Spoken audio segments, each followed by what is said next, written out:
Bonjour, alors aujourd'hui on commence devant l'Opéra de Shanghai qui est vraiment en plein centre-ville. C'est un des bâtiments qui a été construit d'ailleurs par un architecte français. Et dans le cœur de Shanghai, on est à People Square, en plein milieu de People Square. People Square, c'est la place du peuple. C'est ici qu'il y avait des grandes messes maoïstes à l'époque. Mais il y a sûrement beaucoup d'autres choses à voir aussi. On va vous les faire découvrir. Donc j'ai rendez-vous avec mes amis Thibaut et Christophe que vous commencez à connaître. Allons-y.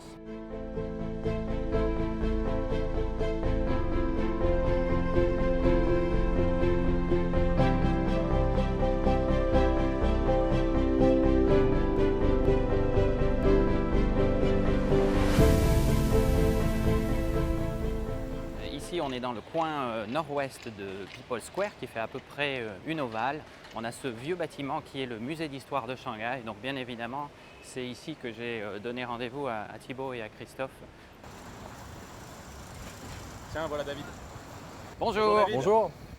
Christophe, tu m'as dit que tu avais vu quelque chose d'intéressant. Alors effectivement, j'ai repéré une petite pierre gravée en anglais. Donc en fait, ici, on a vraiment la pierre de fondation du bâtiment qui nous indique qu'il a été donc construit à partir du 20 mai 1933, mais aussi qu'il a succédé à un bâtiment qui existait dès 1863. Donc on voit que c'est vraiment, ça fait partie des plus anciennes institutions de la concession internationale. Avec l'autre pierre, peut-être qu'on aura un peu plus de détails, tu vois. Donc dis-nous, elle est un peu cachée? On voit qu'elle est cachée. Alors on a une liste de noms. Il y a des architectes. Il y a marqué Clerk of the Course. Donc ça par contre c'est intéressant parce que ça nous parle de course. On voit aussi qu'après certains noms, qui sont tous anglo-saxons d'ailleurs, on a cette mention OBE qui, autant que je sache, veut dire Officer of British Empire. Donc a priori des notables vraiment de la concession internationale. Bon ben voilà, maintenant je vous propose qu'on entre et puis qu'on monte jusqu'au toit. Allez. Bon, allez, on ne vous tient pas plus longtemps en haleine. Nous sommes ici dans l'ancien club hippique de Shanghai, le Shanghai Race Club. Un lieu emblématique de la concession internationale, adoré en particulier par l'élite britannique. Imaginez ce club et ses tribunes où on pouvait admirer les courses. Imaginez l'excitation de cette foule qui venait parier et rêver de richesse. C'est un bel escalier. Mais on voit les têtes de chevaux.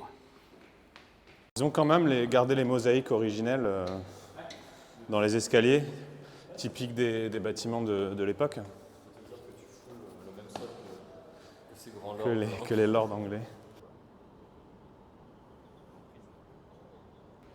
Ah, la vue elle est pas mal. La vue est pas mal.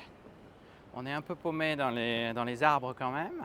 Alors est-ce qu'on va réussir à se rendre compte de l'état de la place à l'époque qui nous intéresse? Donc les clubs, les champs de course hippiques ont une forme ovale. On peut essayer de voir si on arrive à distinguer la forme du champ de course depuis le toit. Mais on peut essayer d'imaginer déjà à quoi ressemblait le champ de course à l'époque. Donc là-bas on est direction le Bond. Là regardez cette espèce de grand bâtiment, de grand immeuble en briques qui avait l'air d'être un des plus grands bâtiments à l'époque. Il faut imaginer que tous ces immeubles modernes ne sont pas là, n'existent pas. Donc ces bâtiments devaient vraiment avoir une importance particulière pour l'époque. Et il me semble que c'était déjà les plus grands bâtiments d'Asie.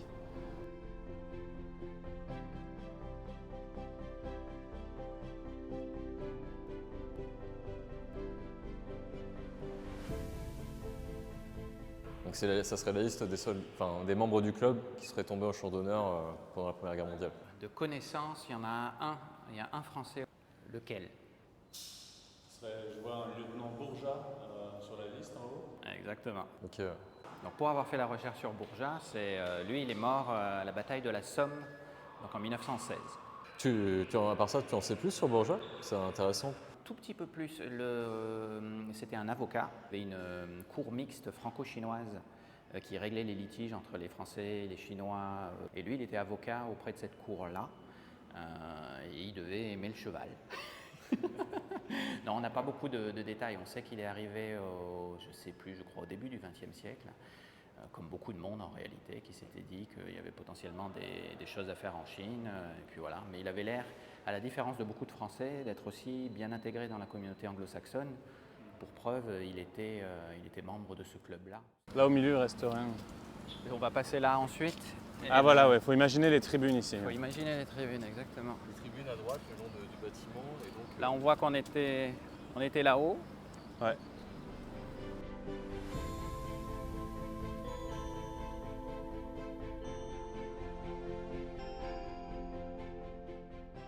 On se rend quand même bien compte du tracé là, hein, sur le plan.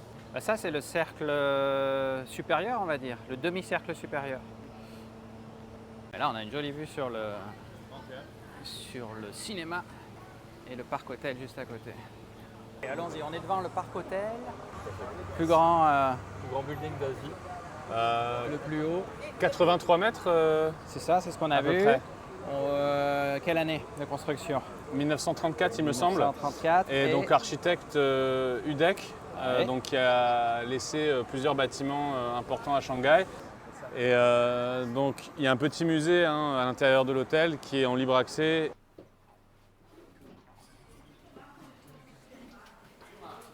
Donc voilà, on est dans le musée. Donc ça, c'est l'architecte. C'est l'argenterie. Ça doit être l'argenterie de l'hôtel, ouais. Donc on allait aux courses et ensuite on pouvait peut-être prendre un Là, repas. On pouvait bien manger, semble-t-il.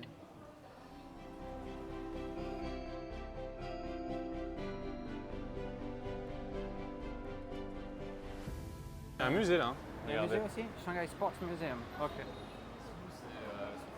Bah, regardez, en fait on s'attendait à trouver des choses concernant le champ de course dans le bâtiment originel du champ de course. Et puis finalement, hein, par hasard, en se baladant dans la rue, on tombe sur ce musée du sport et on retrouve tous les objets qui ont appartenu aux personnes qui participaient peut-être aux compétitions. Hein. On a une coupe dans la vitrine juste à côté qui a été remise à un coureur et puis des photos d'époque hein, du champ de course avec aussi des objets.